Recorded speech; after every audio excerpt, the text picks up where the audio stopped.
Everyone, welcome to channel ई पाठशाला, जहां पर आज हम पढ़ने वाले हैं टॉपिक जिसका नाम है जनहित याचिका। तो ये बहुत ही इंटरेस्टिंग टॉपिक है। होप आपको ये टॉपिक पसंद आएगा। तो अब हम चलते हैं टॉपिक की तरफ। इसका नाम है जनहित याचिका, जिसे इंग्लिश में कहते हैं पब्लिक इंटरेस्ट लिटिगेशन, या फिर इन शॉर्ट कहते हैं इसे PIL। तो एक नज़र इस पर डाल लेते हैं कि PIL होती क्या है। आसान भाषा में एक बार देख लेते हैं। वास्तव में जनहित याचिकाएं जनहित को सुरक्षित बनाना तथा बढ़ाना चाहती हैं। ये लोकहित भावना पर कार्य करती हैं। लोकहित भावना से आप यहाँ पे समझ गए होंगे। लोकहित या फिर जनहित से यहाँ पे मतलब है कि जिस याचिका के थ्रू जनता का हित होता है। कहने का मतलब है हम एक पर्टिकुलर व्यक्ति के लिए ये याचिका नहीं डालते हैं, हम जनता के हित के लिए ये याचिका डालते हैं। तो ये एक ऐसे न्यायिक उपकरण है जिनका लक्ष्य जनहित प्राप्त करना है। इनका लक्ष्य तीव्र तथा सस्ता न्याय एक आम आदमी को दिलवाना है। आम आदमी में यहाँ पर सभी आ जाएंगे, सारी जनता आ जाएगी, जिसके लिए हम PIL दाखिल कर रहे हैं। तो आप जान चुके हैं इंग्लिश और हिंदी में इसे क्या कहते हैं। अब बढ़ते हैं कुछ और जानकारी की ओर। इसका नाम है पब्लिक इंटरेस्ट लिटिगेशन।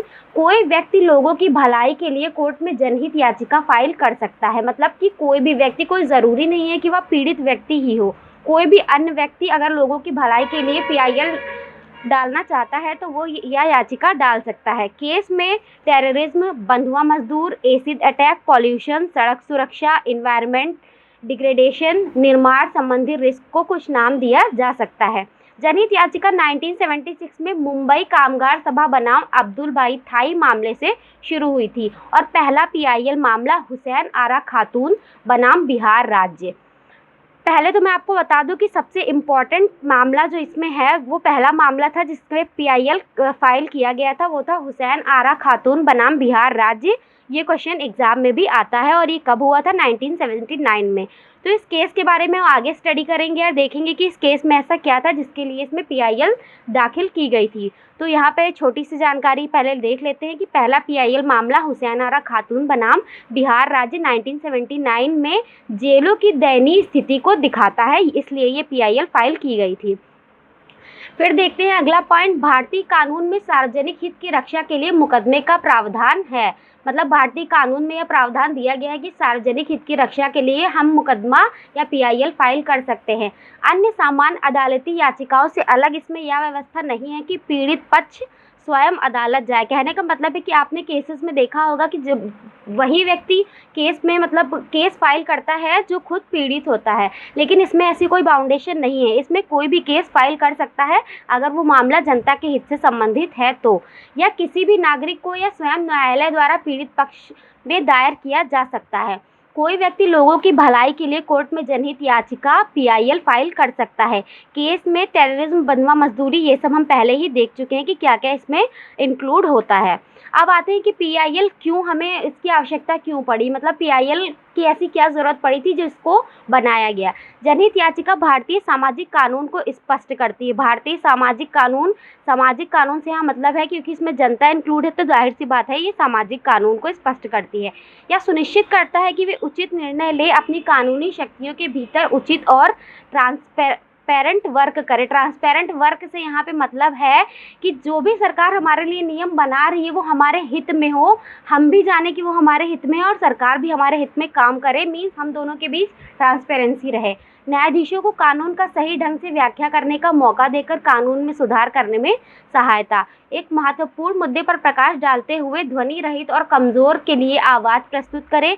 कमज़ोर लोगों को उनके अधिकारों की रक्षा अभ्यास के लिए एक मंच प्रदान करना। कहने का मतलब है कि मान लीजिए कोई ऐसा गुट है या ऐसा दल है जिसके हितों के लिए हमें मतलब आवाज़ उठानी है, या खुद वो इतना सक्षम नहीं है कि अपने लिए आवाज़ उठा सके, तो हम ऐसे लोगों के लिए PIL जो है वो दायर कर सकते हैं। सामाजिक चिंताओं के बारे में जागरूकता बढ़ाना, सार्वजनिक बहस को बढ़ावा देना और सटीक मीडिया कवरेज में सुधार करना। कोई ज़रूरी नहीं है कि मीडिया हर उस मुद्दे तक पहुंचे जो मुद्दे हमारी आंखों के सामने हो रहे हैं। अब एक परिचय देख लेते हैं कि इसकी व्युत्पत्ति कहाँ से हुई।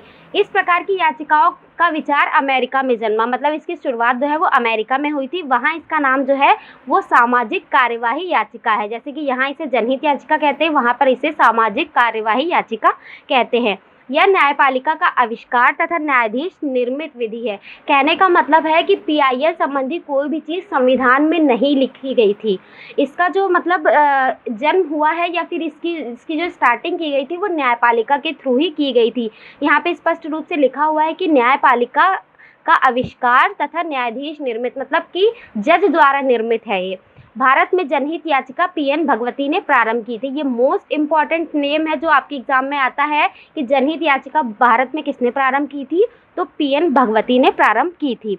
ये याचिका जनहित को सुरक्षित बनाना चाहती हैं। ये लोकहित भावना पर कार्य करती हैं। ये ऐसे न्यायिक उपकरण है जिनका लक्ष्य जनहित प्राप्त करना है। इनका लक्ष्य तीव्र तथा सस्ता न्याय एक आम आदमी को दिलवाना तथा कार्यपालिका विधायिका को उसके संवैधानिक कार्य करवाने के लिए किया जाता है। ये समूह हित में काम करती हैं, जैसा कि मैं बार बार कह रही हूँ, समूह हित या जनता के हित में काम करती हैं, ना कि व्यक्ति हित में। यदि इनका दुरुपयोग किया जाए तो याचिकाकर्ता पर जुर्माना तक किया जा सकता है। कहने का मतलब है कि आप कोई भी उल्टे सीधे केस लेकर वहाँ पर नहीं जा सकते हैं कि इस व्यक्ति की वजह से इतनी जनता को ये नुकसान हो रहा है। पहली बात कि अगर किसी व्यक्ति की वजह से अगर आपको नुकसान हो रहा होगा तो आप पीआईएल केस नहीं कर सकते हैं, क्योंकि पीआईएल तभी केस की जाती है, आप कहने का मतलब है कि पीआईएल हमेशा सरकार के विरुद्ध की जाती है, ना कि व्यक्ति के विरुद्ध। इनको स्वीकारना या ना स्वीकारना न्यायालय पर निर्भर करता है, जितना कि हर मैटर में हम लोगों ने देखा है कि इसे स्वीकारना या अस्वीकार कर देना जो है वो न्यायालय का कार्य होता है। जनहित याचिकाओं को स्वीकृति हेतु उच्चतम न्यायालय ने कुछ नियम बनाए हैं कि क्या क्या नियम ऐसे होंगे जिसके थ्रू वो ये डिसाइड करेंगे कि ये पीआईएल दाखिल हो सकती है या नहीं। पहला पॉइंट है, लोकहित से प्रेरित कोई भी व्यक्ति संगठन इन्हें ला सकता है। कोर्ट को दिया गया पोस्ट कार्ड भी रिट याचिका मानकर ये जारी की जा सकती है। कोर्ट को अधिकार होगा कि वह इस याचिका हेतु सामान्य न्यायालय शुल्क भी माफ कर दे। ये राज्य के साथ ही निजी संस्थान के विरुद्ध भी लाई जा सकती हैं। इसके लाभ, पीआईएल के क्या क्या लाभ होते हैं ये भी हम लोग देख लेते हैं। इस याचिका से जनता में स्वयं के अधिकारों के तथा न्यायपालिका की भूमिका के बारे में चेतना बढ़ती है। कहने का मतलब है अगर हम अपने अधिकारों के प्रति जागरूक नहीं हैं, मतलब अगर हमें ये अधिकार नहीं दिया गया होता तो शायद हम अपने अधिकारों के प्रति जागरूक ना होते, लेकिन ये हमें न्यायालय की भूमिका के बारे में, अपने अधिकारों के बारे में जागरूक बनाती है और यह मौलिक अधिकारों के क्षेत्र को वृहद बनाती है। अगर ये जाहिर सी बात है हमारे मौलिक अधिकारों का अगर हनन हो रहा है और हम उसके लिए पीआईएल फाइल कर रहे हैं तो जाहिर सी बात है ये हमारे मौलिक अधिकार को वृहद बना रही है।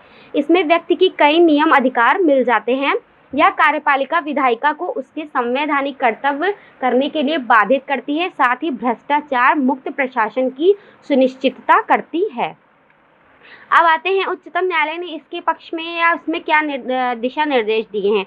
उच्चतम न्यायालय ने जनहित याचिकाओं को प्रगतिशील लोकतांत्रिक व्यवस्था का प्राण तत्व माना है, साथ ही अनावश्यक याचिकाकर्ताओं को कड़ी चेतावनी और जुर्माना भी लगाया है। तो ये तो आप समझ ही गए होंगे, लोकतांत्रिक व्यवस्था से मतलब है कि यहाँ पर सबका डेवलपमेंट या सबकी जो है हित के बारे में ध्यान रखा गया है। अब आते हैं पहला प्रमुख मुकदमे से रिलेटेड क्या थे। जहिया, जिसे इन शॉर्ट कहते हैं जनहित याचिका। जहिया का प्रथम मुख्य मुकदमा 1979 मोस्ट इम्पॉर्टेंट में हुस्न आरा खातून और बिहार राज्य केस में कारागार और विचाराधीन कैदियों की अमानवीय परिस्थितियों से संबद्ध था। कहने का मतलब था इन्होंने एक पीआईएल फाइल की थी जिसमें ये था कि 40,000 जो कैदी थी वो अंडर ट्रायल थे, मतलब कि अंडर ट्रायल थी मतलब उन पे अभी तक कोई केस नहीं बना था या उन पे ये नहीं हो पाया था कि उन्होंने ये क्राइम किया है, मतलब क्राइम साबित नहीं हुआ था और 40,000 कैदी उस जेल में बंद थे। तो उन्होंने उस जनहित के लिए या उस जनता के हित के लिए पीआईएल फाइल की थी या एक अधिवक्ता द्वारा द इंडियन एक्सप्रेस अखबार में छपे एक खबर जिसमें बिहार की जेलों में बंद हजारों विचाराधीन कैदियों की हालत वर्णित था के आधार पर दायर किया गया। मुकदमे के नतीजतन 40,000 से भी ज़्यादा कैदियों को रिहा किया गया। त्वरित न्याय को एक मौलिक अधिकार माना गया जो उन कैदियों को नहीं दिया जा रहा था। इस सिद्धांत के बाद केसों में भी स्वीकार किया गया। कहने का मतलब है कि जब हुस्न आरा खातून ने इस केस को दाखिल किया उसके बाद 40,000 जो कैदी थी उनको रिहा कर दिया गया था क्योंकि वो अंडर ट्रायल थे, उन पर कोई भी जुर्म साबित नहीं हुआ था।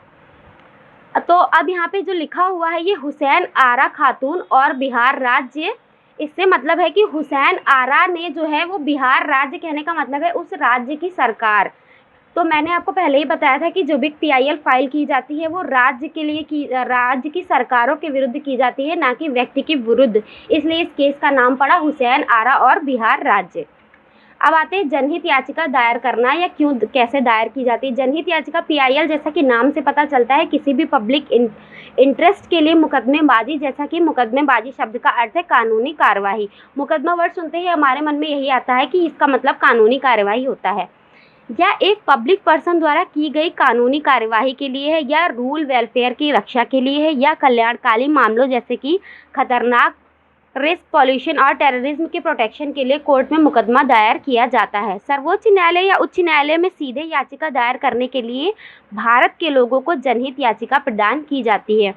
कोई भी व्यक्ति जनहित याचिका दायर कर सकता है। एक जनहित याचिका का विचार यह है कि सरकार को न्याय का सामना करना पड़ रहा है जब यह महसूस किया जाता है कि सरकार उनके हित और राइट्स को रिफ्यूज़ कर रही है। मतलब हम जनहित याचिका दायर तब करते हैं जब हमें यह फील होता है, यह मतलब महसूस होने लगता है कि सरकार हमारे राइट्स को या फिर हमारे वेलफेयर को नेग्लेक्ट कर रही है या इग्नोर कर रही है। जनहित याचिका के माध्यम से दायर किया जा सकता है। क्या क्या मैटर्स ऐसे होते हैं, तो है मोरल राइट या फंडामेंटल राइट का जब उल्लंघन हो रहा होता है, गरीबों की ह्यूमन राइट का उल्लंघन हो रहा होता है, एक पब्लिक ड्यूटी का संचालन करने वाले के लिए म्यूनिसिपल अथॉरिटीज़ को फोर्स करना, गवर्नमेंट पॉलिसी को परफॉर्म करना। ये सारे ऐसे मैटर्स हैं जिनके विरुद्ध हम याचिका दायर कर सकते हैं। अब आता है जनहित याचिका कहाँ दायर कर सकते हैं। अनुच्छेद 32 के तहत ये मोस्ट इम्पॉर्टेंट स्लाइड है, या मैं कहूँ मोस्ट इम्पॉर्टेंट पॉइंट्स इस स्लाइड में हमने ऐड किए हैं, जिसमें पहला पॉइंट है अनुच्छेद 32 के तहत जो जनहित याचिका होती है वो सुप्रीम कोर्ट में दायर की जाती है। अनुच्छेद 226 के तहत या हाई कोर्ट में दायर की जाती है, और CRPC की धारा 133 के तहत मजिस्ट्रेट की अदालत में ये दायर किया जाता है। तो ये क्वेश्चन भी कई बार पूछा गया है कि हम जनहित याचिका कहाँ दायर कर सकते हैं। वैसे तो हमारा कोई भी मुकदमा होता है तो हम पहले निचली स्तर की अदालत से शुरुआत करते हैं, लेकिन इसमें आपको ये राइट है कि आप सुप्रीम कोर्ट, हाई कोर्ट या मजिस्ट्रेट की अदालत में ही सिर्फ ये मुकदमे दायर कर सकते हैं, जनहित याचिका दायर कर सकते हैं। लास्ट और मोस्ट इम्पॉर्टेंट टॉपिक यहाँ पे पॉइंट है कि समाज के अहित में सरकार के खिलाफ, जब सरकार समाज के अहित में कोई फैसले लेती है तो यह सरकार के विरुद्ध दायर की जाती है, ना कि व्यक्ति के विरुद्ध। तो ये हमारा मोस्ट इम्पॉर्टेंट टॉपिक था। उम्मीद है आप सबको ये टॉपिक पसंद आया होगा। अगर आपको वीडियो पसंद आया हो तो please like, share and subscribe ज़रूर करें। Thank you.